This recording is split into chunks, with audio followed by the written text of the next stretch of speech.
your journey.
Hello, hello, everybody. Thank you for.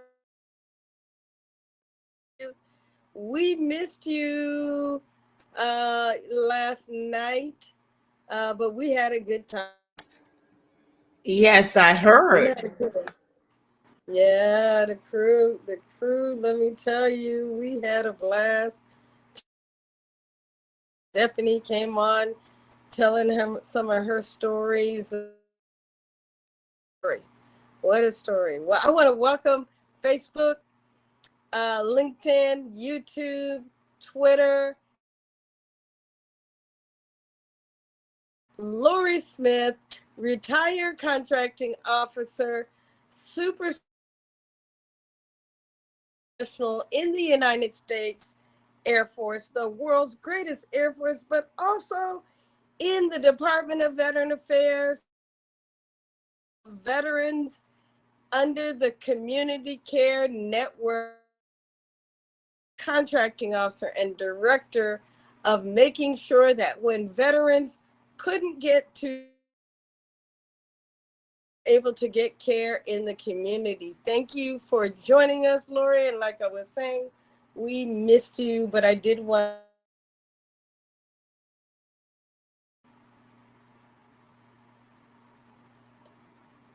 Okay, Michelle, I don't know what happened, but I lost you. Can you hear me? I hear you Okay. now. Yeah, welcome. Well, I think she said say hello to the people. So, Marks, and we're gonna go on and get going. okay, yeah.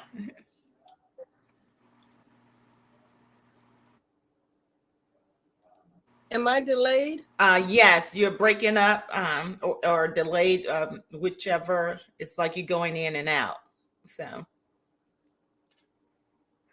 Let me see here. Let me come off let me disconnect from. Go ahead and just greet everybody, and let me disconnect. Maybe that'll help. I disconnected from hello, everyone, and welcome to night 5 or day 5. I guess it is evening 5. Tonight, we're going to be talking about capital. Yep, it's absolutely about the Benjamins. And so we're very excited to come here and celebrate National Small Business Week with you. We're just here sharing some information based on our experiences. These are really our opinions, not the opinions of anyone else, but they're just tempered with, again, like I say, our life experiences. My hope and expectation is that any information that I share provide to anyone, it is something that can be otherwise verified as specified by some regulation and or policy, as my intent is never to deceive or to cause anyone to just go off task or go astray. So I'm very excited to be here tonight. I do again want to thank Michelle for this wonderful opportunity to come and share with her and just impart what we know and just sow seeds to people. And so I like doing that. I do hate that I missed last night. Every time I have something else that keeps me from being on the platform, they go and have a grand old time and talk about it in the chat. So excited to be here on this evening and look forward to sharing information with you all about capital as it relates to small businesses, minority-owned businesses, and what is needed for those pursuing government opportunities. Thank you so much, Lori. Would please let us know. Lori was breaking up on my side, but that easily. So would you all put your comments in the chat and let us know whether you can, etc. Oh, on the doggone thing. I think Nia hasn't missed a day. Come on, Stephanie. We got Stephanie. Nia says she wants whatever free gift you giving out at the end of this week. Is that what she trying Yes. to do? She trying to Yeah, get look the here, free gift? Nia is on point. Look, I don't think no one Nia, else. I don't know who else. Yeah, Nia's in the lead right now. Yeah, Nia is doing it. Hey, Nia, thank you. Once she puts her information, who she is, and what she's doing, and what she's about, we are going to go ahead. who may have questions on the screen, or if you have a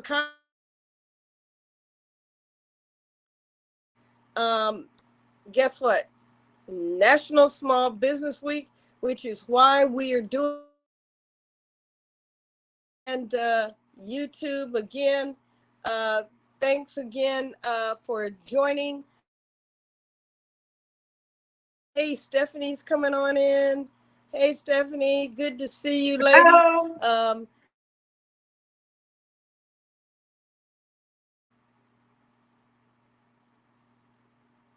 I don't know if you're muted, but oops. Good evening, everyone. Hey, how are you? How you guys doing? Good. Ask you if you wanted to introduce yourself, comments and remarks. Introduce myself? Yes. Do you want to introduce yourself? Sure.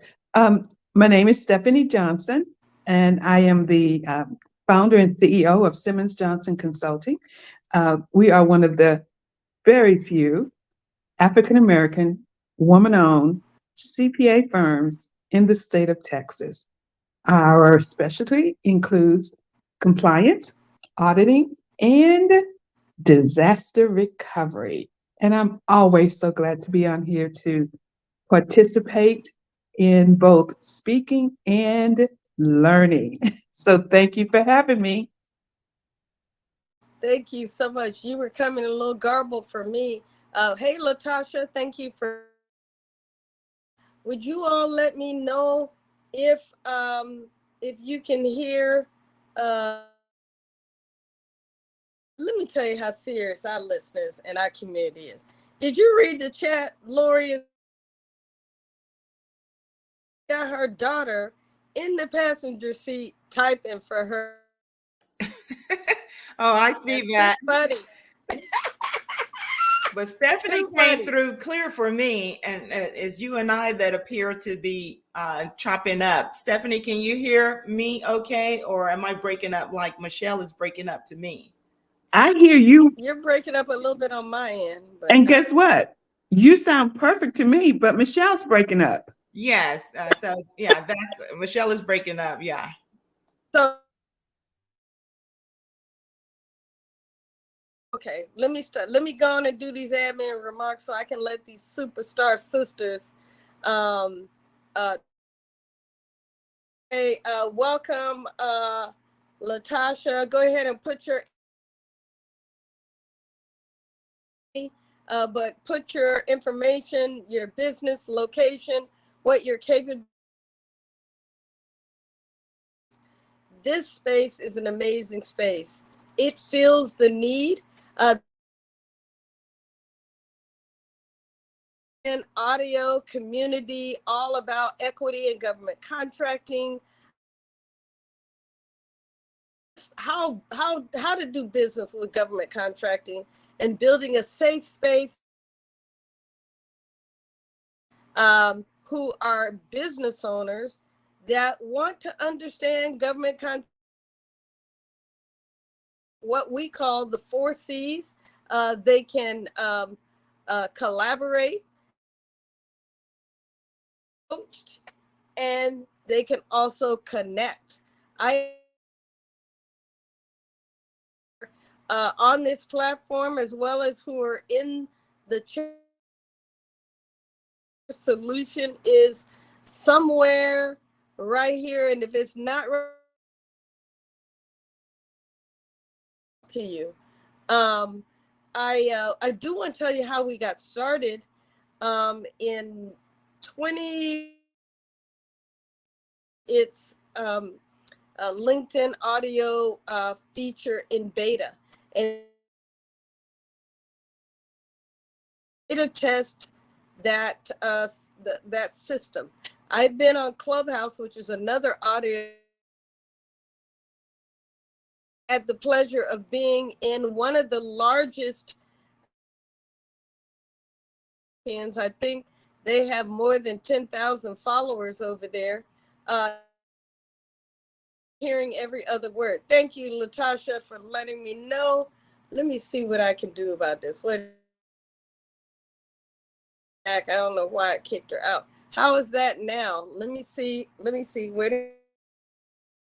this is off the Wi-Fi. So let me say, how am I sounding now? Is it the same or better? It was a little better.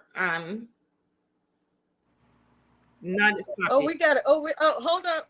We got a mail in. Don't talk.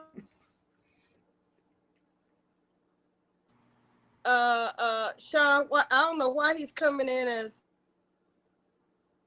off, so I can see. Oh, he's behind. Yeah, he's behind her. Okay, got it. Can y'all hear me better now? Yes.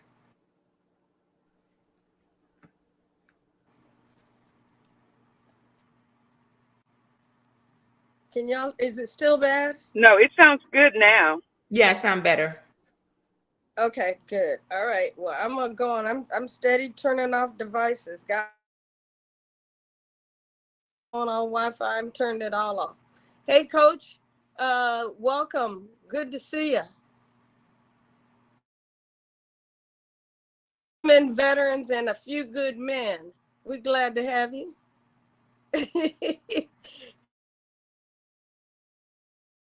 Say bandwidth. I've been having a few issues, but introduce yourself to go into the admin remarks.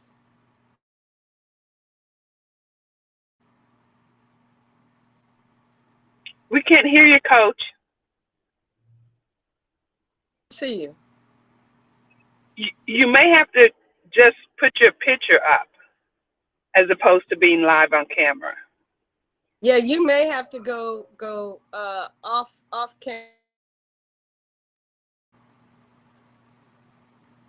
There we go. Let's see if we can hear you. All right. Well, Coach, we're gonna come back to you. I don't want to waste 5 minutes on my technical issues. We'll come back as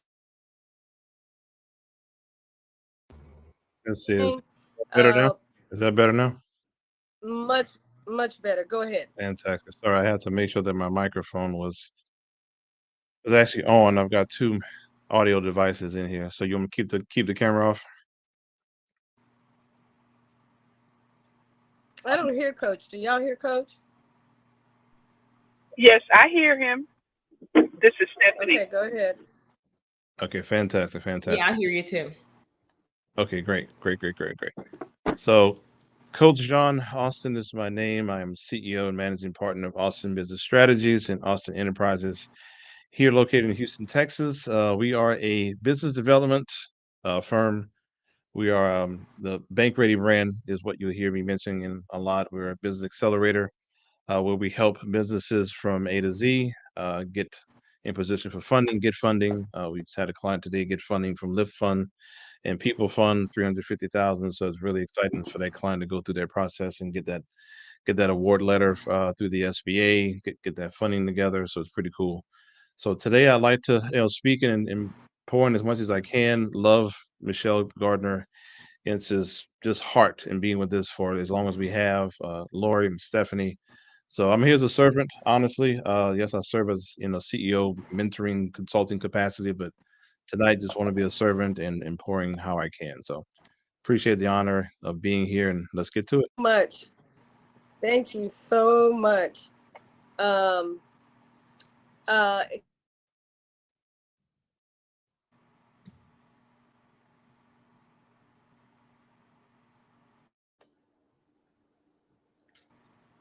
Can y'all hear me? No, Michelle. We can now, but before, no. All right. So let me just thank you for joining. I want to welcome everyone that I'm going to get to the admin remarks real quickly so I can let the talk about capital. But this platform, 7 to 8, sometime 8:30, and what Y'all kind of coming in and out, Michelle. am I coming in and out? Yeah, a Okay. little bit. Like every other word, we're kind of catching you. Hold on a minute. Hold on. Let me see if I can. You getting better? All right, let's try that. How do I sound now? Just as angelic as always. I'm going to get through the admin remarks real quick. Bottom line is this is a platform for you. We will conclude tomorrow with the topics on this, baby. We all know we can't grow, scale, or really do what we need to do without. I am a employee of the Department of Veteran Affairs. You know, everything that I say or anybody who's in this platform says, it is their opinion. Constitute any endorsement by the Department of. Let's just talk about, if you'll put in the chat who you are, your business, where you are located, and what kind of business you do. Little free marketing, because you never know when somebody may be looking for your skills. Coach start out with us talking about the importance of challenges he has seen in his company. Go ahead, Coach. So just make sure I caught you just to talk about the challenges I've seen when it comes to funding. You broke up on my side. What fund? I want to make sure that I'm capturing what you wanted me to discuss. You said you want to talk about capital and the importance of capital to small businesses and how they're growing, what kind of capital they need, and what bank ready later. How about that? I got you. I know, right? All right. So, Stephanie, everybody, just make sure that you know that my audio is still good. So, gosh, importance of capital, man. Listen, it's capital is going to be the lifeblood of your business, right? And we're gonna have a fireside conversation this afternoon when it comes to capital. There's a lot that has to do with the lack of capital in the communities, and I'm going to beg to differ. Just a hint. I think is just the fact that the funding arms that are out there aren't marketing it well to us, so we don't know what's out there. So looking at the various institutions that are going to be in your community, from your community development financial corporations, community development financial institutions, your CDFIs, your credit unions, your CDCs, those nonprofit community development corporations. The power based in leverage. Don't be afraid of debt. Be comfortable that you can drive revenue when you have enough leverage to your disposal. Okay. If you need $50,000 to grow payroll, to leverage staff, furniture, keep the lights on, and you need that for, say, 3 months. You don't have to worry about revenue right away, but if I can get 3 months into my business and I don't have to worry about revenue right now, and that $50,000 can grow me for 3 months, 4 months, and I can just break even, which means at the end of the day, I want to be able to pay the bills, pay myself a salary. Yes, you do want to make sure you're paying yourself out the gate as much as possible and grow revenue for that. You can put both feet down and go. That's what access to capital gives you. So I don't want us to underestimate having a relationship with the banker, and that banker can get you a credit card. Use that credit card for those business expenses. Use that Amex Platinum or that Chase Blue or that Capital One, right? use those cards to your advantage, and especially the business cards. They don't they don't count against your utilization, your debt to income as a person. Now, I will say this as a pause. You as a startup, and this is 0 to 5 years old, if your business doesn't have enough revenue to stand on its own, you will have to personally guarantee the credit that you're looking to get for your business, which means they're going to have to take a peek at your business. They're going to have to take a peek at you to see, can you handle that credit? How's your personal credit looking? What does your business plan look like? What do your projections look like? What are we looking like here on paper? And if that business is really young and can't stand by itself, they're going to bring you on the paperwork to make certain that that debt can be underwritten. They're going to use what's called a global perspective. They're going to look at it globally, which means they're going to bring everything to the table. Okay. Can you handle it? Where is that revenue going to come from? We want to make sure that's part of the equation, it's part of the conversation. And if you're like, you know what, this $50,000, I'm going to use it just for a rough term. If that $50,000 can cover the expenses, my fixed expenses, and maybe some of my variable, and they're specifically needed by the business for it to run, right? And I can get my bills paid, right? I can keep the lights on for my business and I can go to work, right? That's how we want to look at that capital. Because if you take capital off the table, you're trying to bootstrap this on your own. That's too difficult. And I see many startup businesses. I've been doing this for 17 and a half years now. I don't just attend conferences and things of that nature to network. No, we're in the trenches with our clients. I try to post things on Instagram to let you guys see behind the veil of what these underwriters are talking about. And these banks want to work with y'all. Let's if I'm talking too much, Michelle, just let me know. But these banks want to work with you. Banker told me today, we hope we get more clients from you, because banks make money by deposits and lending out money. And if we're fiscally responsible with that money, yes, it is debt, but let's think of it as leverage and gas in the tank. Leverage and gas in the tank. So if you guys don't have the, a decent credit profile, right? If your credit's subpar, start working on it. Okay, let's start working on those credit profiles. Let's start working on getting those payments taken care of, so that score can go from a mid-5 to a 6, mid-6, and be a nice profile. Be okay with having a mortgage and a bank loan for your car. Those are lines of credit that show credit worthiness, and you making those consistent payments will help that credit score to go up. If you've got a late payment on there, let's try to get those things off. A whole bunch of inquiries, let's try to get those things off and have a nice, healthy, good personal credit profile. So when you present yourself to the bank and the bank sees your business plan and all the things that you're presenting, to say, hey, I'm going to start this new business venture. Okay, this is what I'm needing from the bank. You want the bank to look at you and have a low risk score. All banks have an internal score. They look at you a certain way. I'm not sure if you knew that. You have your FICO score, TransUnion, Equifax, Experian. Those things are fine, and those are part of the equation. But banks have an internal score. They underwrite you a certain way. You want to be able to talk to the business relationship manager to find out, how do you look at me? What is it that I need to be aware of, so that when I'm presenting myself to you, when we go on this dance together, I'm not having two left feet, right? We want to understand, what is it that the bank is looking for, so that you can get access to the capital and the different layers of capital that you need.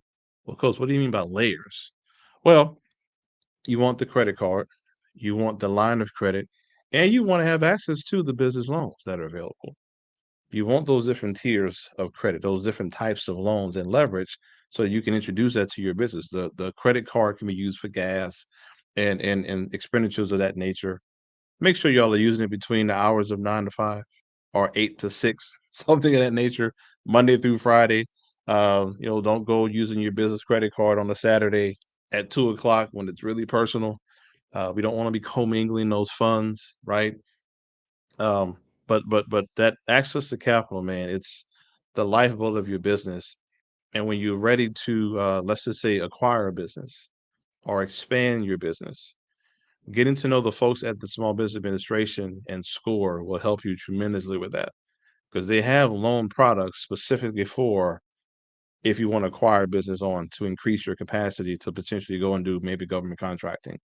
Or if you want, instead of starting a business from scratch, you want to go buy one. Well, they have SBA programs for that. So it's not just the bank that you're working with, but through the SBA, they have approved lenders that help with that facilitation, right? So use access to those institutions, SBA and SCORE. They're really good. They're really, really good. And they have access to these programs. And you have SBA approved lenders that work with the SBA who can guarantee a certain portion of that loan. So you're not coming in just dry trying to collateralize the whole thing, which is very difficult to do. So that's my initial kind of piece on that access to capital. I'd go further, Michelle, if you want me to. Yeah,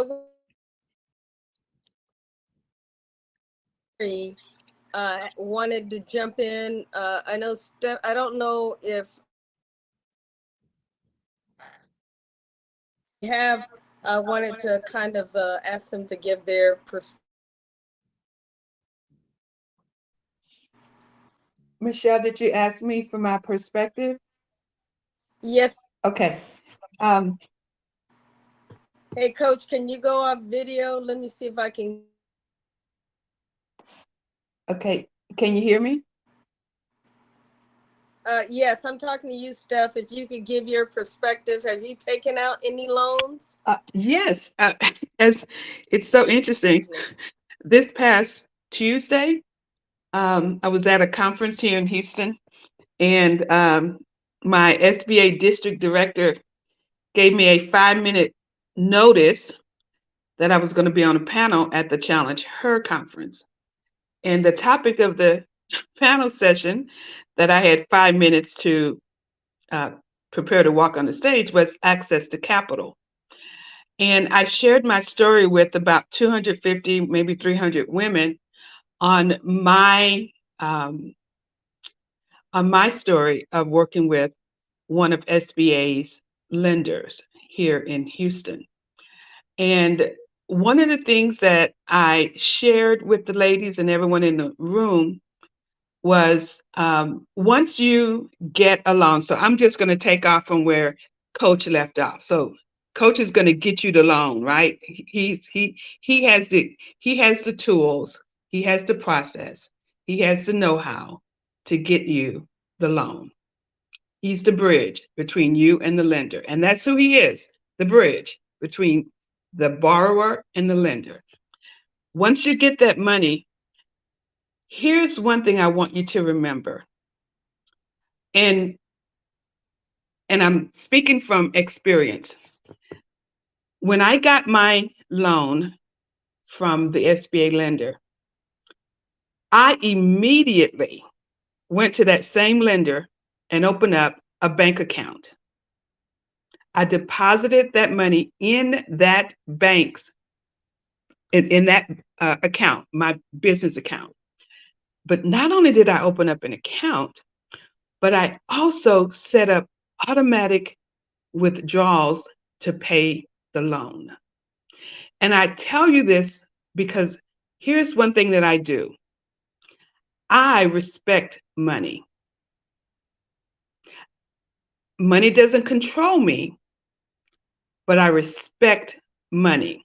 And I respect it from the viewpoint of, why do I have it? Why did I get this loan? There was a purpose for this loan. And I respect it, and it won't be used for anything other than what I got it for. But on top of that, let me tell you what happened. My banker happened to be at the event on Tuesday. Before I even got into the room, I saw him. I was like, oh my God, I need to meet with someone in the bank because I think I need to get a line of credit. Who do I talk to? And my executive VP looked at me in my eyes and said, well, who else will you talk to other than me? I'm the one you call. I'll get everything set up for you. And you know what? He wasn't being funny, and he wasn't being haughty, but you know what? He knows my track record. He knows what I've done. He knows I respect the money. and he knows I'm doing what I said I was going to do with the money. So now that I come back to him 2 years later, it's not even an issue. What do you want, Stephanie? So respect the money. Don't let it control you, but you control it. You direct that money where it should go, and you'll be fine. When you have to go back for more, they'll look at your track record, they'll look at your payment history, they'll look, for the mere fact I set up automatic payment withdrawal. I don't even go into that account. I just let it work. And so respect money. If nothing else, respect the money, and you direct it, and don't let it direct you. Actually, Stephanie, that was actually some great information. And I think it, again, it feeds to what we routinely say here, even on this panel. When you're pursuing your business endeavors and your efforts, and whether you're doing a B2B, a commercial business, and or you're trying to do business with the government, until such time as you, and I think is also what Coach alluded to as well, you got to clean you up and come whole to the situation. Because if you don't respect money, if you don't be mindful of the shift and the transition you're about to make, all you do is just set yourself up for failure. So it's great that Coach even tapped on, the fact that, hey, when you're early into the game, there is some growth and development you have to do to establish, that you are credit worthy, even from a business perspective. And when you don't have those credentials, they are going to reach to your personal side. And then as you are small businesses and you're wanting to do business with the government, again, how worthy you are from a credit worthiness perspective, and your respect for funding, your respect for credit, your respect for paying your bills on time, that also feeds into, again, that government having to do that responsibility determination on you. Because again, we're going to be able to look and go into your credit profile to see just how consistent you are with paying your bills in a timely manner. What's the likelihood that you are going to pay whatever bills and expenses you have against a contract? And so that's a component of that risk mitigation that the government does when they're looking at us to potentially give us an opportunity for a contract. Also, if you're trying to team with someone, knowing that you have a sound financial portfolio and strategy on paper and in practice as well, makes you look great, not just to the government as a contractor, but also to potential team and partners. No one wants to get in business with someone that they know don't pay their bills. We are only cute to a certain extent. After the thrill is gone, people want to know that you're going to show up and you're going to be accountable and liable for anything that you go into. So be mindful of it, because also, as you are doing government contracts, if you desire to get a government contract, it's going to be a minute potentially before the government, you can invoice the government. So there's going to be some building up to that. So you want to be postured to be able to have that operational capital readily available to cover whatever expenses you initially have at the early onslaught stages of a contract. Also, in the event you win a contract and you have some money available to you, if you need to scale and you need to increase capacity, you want to have that line of credit available to you to facilitate your being able to go and, hire those resources that I need to increase my capacity and scale in order to be able to meet performance on this contract. So it all is full circle. All of it has meaning and value. You have to be bank ready, credit worthy in order to establish business credit, to get banks to want to give you loans. Whereas, and you can be in a meeting like Stephanie and throw a thought into the atmosphere, and then the person say, hey, I am your girl, I am your guy to help you. And they were willing to do that and offered it up because, like she said, they know her. Not that they see her all the time, but the banks know those people that are reliable and consistent. And so that's a great relationship to have. So thank you both for sharing, because that was some great, valuable information.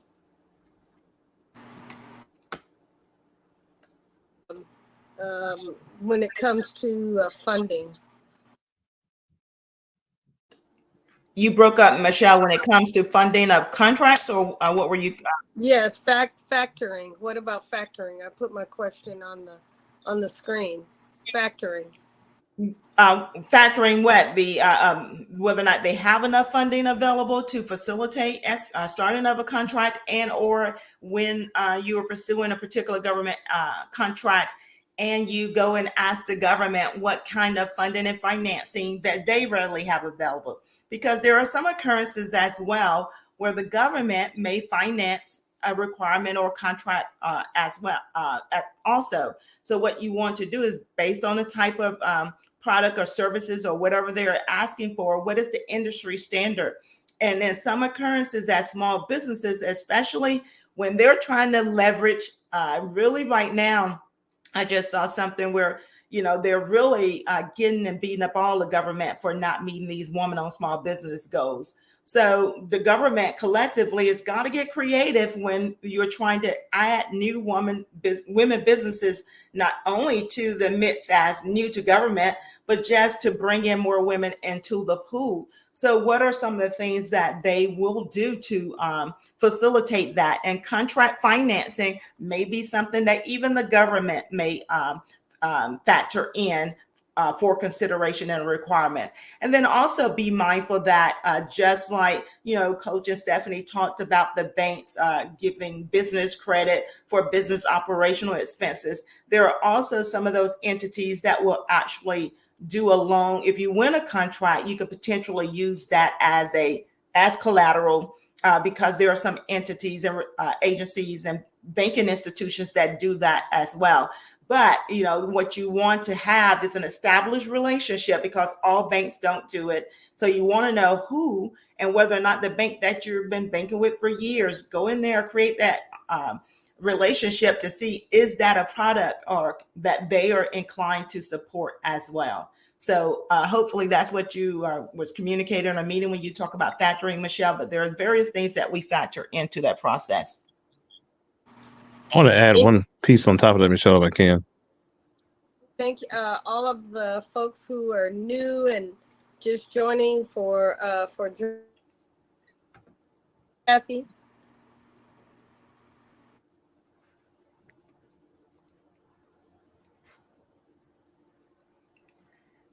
And Can I add a little piece on that? Yeah, add to it. She broke up. Okay. Yeah. So one of the things, y'all, and it's a soft strategy, but I find it works well. To what Lori just mentioned about, seeing which institutions fund what. Attending industry days, procurement forums, chambers of commerce meetings. There's a handful of financial institutions, banks, credit unions, CDFIs, CDCs that attend these institutional meetings, these organizational seminars. Yesterday here in Houston at the SBA School Awards, there's banks that are there already. They're very much in tune to the contracting process, to the procurement government contracting process, and you'll see the same institutions show up often, right? You'll see your Truist banks, your Capital Ones, your Lyft Fund, People Fund, etc. And go back and watch the replays if available when those other institutions were brought up. When you can align yourself early on and build just a verbal eyeball to eyeball relationship with those institutions. Hey, I've got a catering business. I'm looking to get into work with the city or with the port. I'm looking to get a catering contract for X, Y, and Z. Can you cover, what loan products, factoring products, lending products are available? If I get into a situation where I need to, front payroll for 120 days, right? I'm on a net 90 situation. I want to have another 30 days, whatever. Have that conversation with those banking managers, those relationship managers, and they'll start to learn your business up front before the contract even hits the table. They may even know and have worked with the agency that you're looking to get the procurement from. And that dialogue in and of itself, I found, is golden.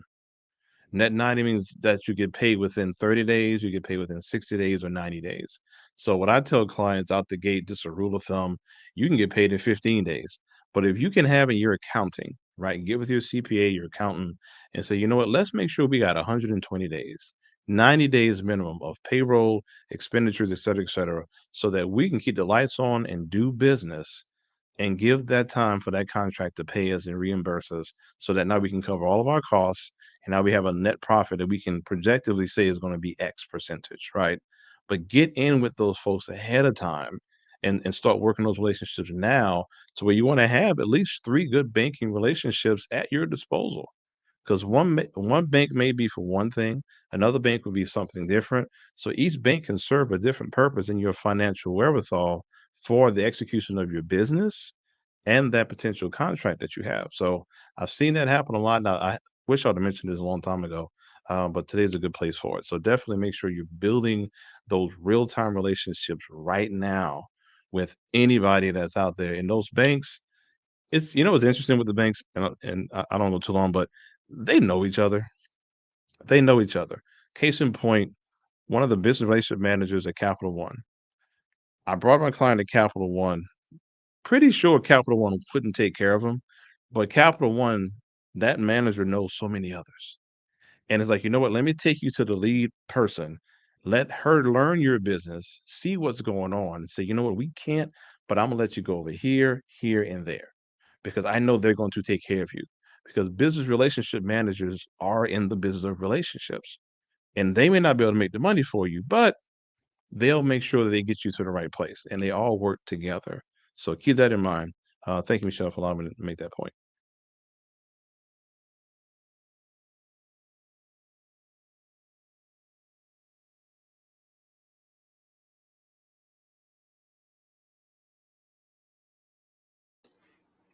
And Michelle, if you are speaking, we can't hear you. And again, Coach, thank you so much for reiterating and making that point, because again, it just can't be overstated or overstressed or overemphasized. Relationship matters in it all. So hopefully you all see that as a common theme with doing business, whether it's B2B, B2G, B2C. Relationships are very, very key and very important. And as Coach also mentioned, and what he also potentially share with you, by him, if he didn't have an established relationship with that bank, and they know who he was and knew that he wasn't going to bring somebody ratchet up there for a loan, they wouldn't go out of their way. And that's another thing. Everybody can't drag along with you. And we have to be mindful of those things. But that's why it's important to make sure your own personal house is clean. You're looking, good from the inside out, bottom up, top down. Because again, they're going to look at those things, especially when you're young in the industry and you don't have enough leverage or enough business coming in and they're going to look at you holistically. But if he couldn't have carried that person to the bank and still got served and or service without him having an established relationship himself. So it One matters. more small piece. Yeah, one more small piece. Insight behind the underwriting process. Please take note of what I'm about to tell y'all. So if you're with a CDFI, right, they may not be a top tier bank per se, but they all do the same thing. You may start off with a local community development financial institution, credit union, or whatever. You may be with them for 2 years to get off the ground, right? They're priming you through that underwriting process. It may take 30 days, 45 days to get the loan, right? So they're with you the whole time.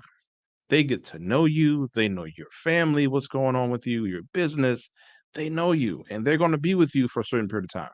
But they will tell you to some extent, I'm here for you now. I want you to outgrow me and go to a Chase, go to a Capital One, go to these other institutions.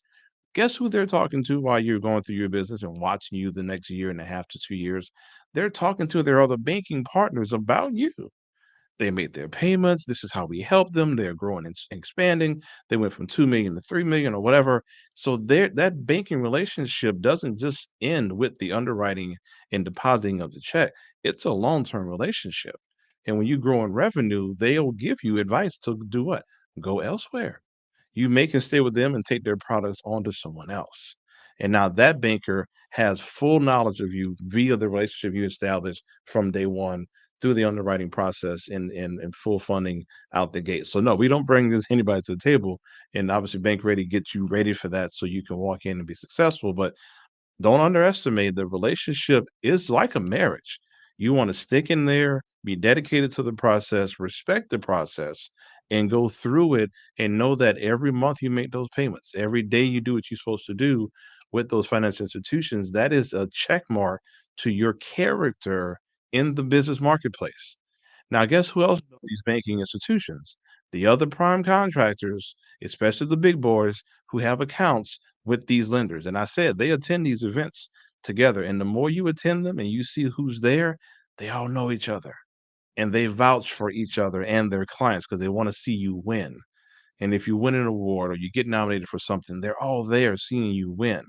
And that's your business family, ladies and gentlemen. So please understand that as you go through your journey, because I know sometimes that can be missed when we're looking to get into the business. We don't see further down the line. So I want to add that perspective. And thank you for doing that. Great point, Nia. Patience is key because loan processes do take a minute. I mean, we know they take a while, even in our personal loans and things. So, but again, as Coach has reiterated, it's worth it in the long term. Are there any questions that anyone have in the audience? Great point, Michelle, as indicated by the coach. Again, the reiterations, you want to make the banker a part of your success team. You know, I'm running a cohort, and so one of part in teaching young people, young contracting specialists new to government, how to be more efficient on the job. And so when we talk about being business advisors or enhancing, you know, our business acumen on this side, you know, developing that team, there's a team for this acquisition process. And so there are a lot of components, members that's part of the team for the team to be successful. So it's not just the CS, not just the CO or the contracting specialist or the contracting officer. You have the program office, you have budget, you have legal counsel, you have your technical experts, you're going to have your core, your contracting officer representative. So you're going to have a whole team that's at that table developing that requirement. And so again, align yourself and do some of the same practices and things the government do. So get you a team. So if you have questions, please be sure to put your questions in the chat box.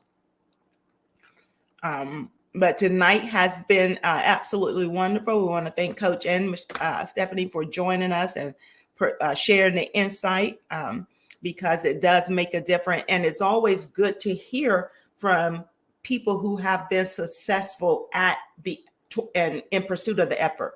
So, I think Coach mentioned earlier how sometimes, you know, it's not that funding not is available. Sometimes we don't know about it and it may not be marketed directly to us. A lot of times we don't pursue the funding that may be available to us because also to his point, we haven't gotten ourselves in position to be bank ready or to be fundable. And so if we get ourselves into position, we will continue, we can have like success that Stephanie just communicated and shared that she has been able to take advantage of, as well as the things that Coach has communicated. Absolutely. Bank Ready do serve as a bridge between that borrower and the bank. And so we're grateful to have a Coach as a member of our team and platform. You all can reach out. And again, anyone that's on the panel, if you're not connected, you know, please be sure to connect with them during LinkedIn and utilize their services, you know, at your convenience. So Stephanie, did you have anything else that you want to share or add? I don't see or any questions coming in. The only additional thing I want to say is if you don't use a resource like Coach and you choose to go it alone, one of the things I really strongly urge you to do is to, before you walk into the bank, not after the first meeting, but before, make sure that you have an awesome business plan, because that business plan is going to tell the story of how you plan to be successful. That was one of the things I walked into the banquet, was a very detailed business plan. And believe it or not, they never asked me a question about my application. The only question they asked was, is that all you want? But because, it's mainly because I did the homework up front. So be prepared and just go in confidently and have a great business plan. That's it. Well, that was great insight and information, because being prepared and having a great plan, like Michelle said, write the vision and make it plain.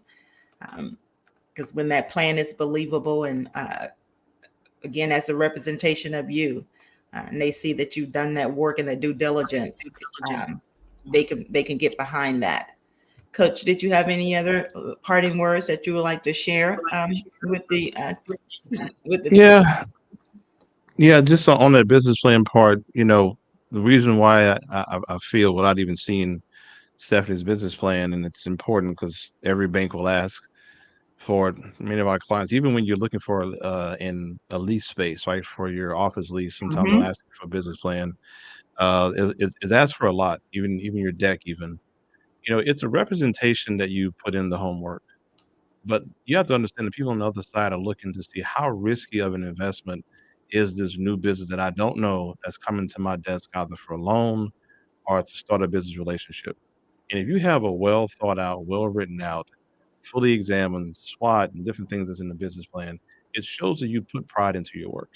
And most business owners who've been around for a little bit that you're going to be working with understand that your SOPs, your standard operating procedures, and your risk assessments, and all the things that make a business function at the end of the day, come from that business plan. And I hear sometimes on social that business plan is a need, or you don't need this, you don't need that. I'm very aware when people say I don't need something, but you need that plan because cognitively, when you've written down the answers, I would say go to SCORE and go to SBA. This is a really good free hack that I would advise anyone to do. Get both of those business plan templates and answer the questions. Just go out, write it out. I would even say write the answers because there's something in your brain when you're writing brings out the creativity, and brain dump those answers on paper. Now you have all the answers in front of you, in front of a single subject notebook of the answers to those questions written by SCORE and the Small Business Administration. Now you can go into another resource and have someone, write out your business plan for you, or you write your own with a software or whatever. We use AI with ours. So it depends on what you need, right? But don't underestimate what that plan can do for you, will do for you. And you can look back at that plan every 6 months when you redo your SWOT, when you're evaluating your business. What did we start off with and where are we going? When the market changes, how do you adjust to that data? If it's not written down, then where is it at, and how do you evaluate what hasn't been documented? So don't underestimate the business plan because we call them more business development models. And I would really think of it as that. It is your business development model in writing, and it is the crux and the foundation of how you're going to move. But the business world will look at you a little differently when they see you taking time, and they don't ask questions because you did the research. Who are they to question what you've done and put on paper? And you can definitely answer any comments, questionnaires, et cetera, that are about your business. And it'll definitely help to navigate you down the business road a lot sooner. So hope that helped, guys. That's all I have for tonight. Again, thank y'all for this opportunity. I'm not sure we have any questions or anything else going forward, but that would be my piece. Yeah, how do I sound? I know I've been y'all have been choppy, so that's why I've been quiet. I want to keep the You quality. sound great now. What happened? Great now. So the Wi-Fi guys come back? That must have been meant to be that y'all So we spoke to and run. So this is That's how funny. awesome that I can just stay in the background and they are right. That they don't even need me. I'm just the platform, I want to thank Lori Smith, Stephanie Johnson, Coach members of our Demystifying Government Contracting met Lori in person, met her a couple of weeks ago on my spring break. I needed to do some mental health time and said, let me look at you, let me see you, and spent some time, and I'm so honored for that. But Linda, Chanel, and Travis Davis and Lisa, I feel like I've known all of them, and come to this space because of their love for small businesses and donate and generously share their knowledge with you. So I want y'all to just follow them. If you got some good nuggets for, maybe write them a little love on their pro. Just want to say thank you, and I appreciate it. And I probably wasn't supposed to talk because I would have been just out of control. Vet Biz ladies that were in the very first cohort was one of the. They were at the White House, and they in their chat, and I was trying to finish the. I'm just honored to see God's confirmation that it has been worth everything I've been through. Coach, appreciate you, Stephanie and Lori. Tomorrow's Thursday, Friday. Yeah, tomorrow is Friday, and thank you all. And we look forward to seeing Ari in her new business venture. So excited that she was able to join us because we have to cultivate and start them early. So thank you all. Again, you all have a wonderful evening. Thank you, Michelle. Thank you, Stephanie. Thank you, Coach, because y'all gave some great informative information to everyone on tonight. So I'm very excited to be here. Thank you for the opportunity. All right. Good night, everyone. Good.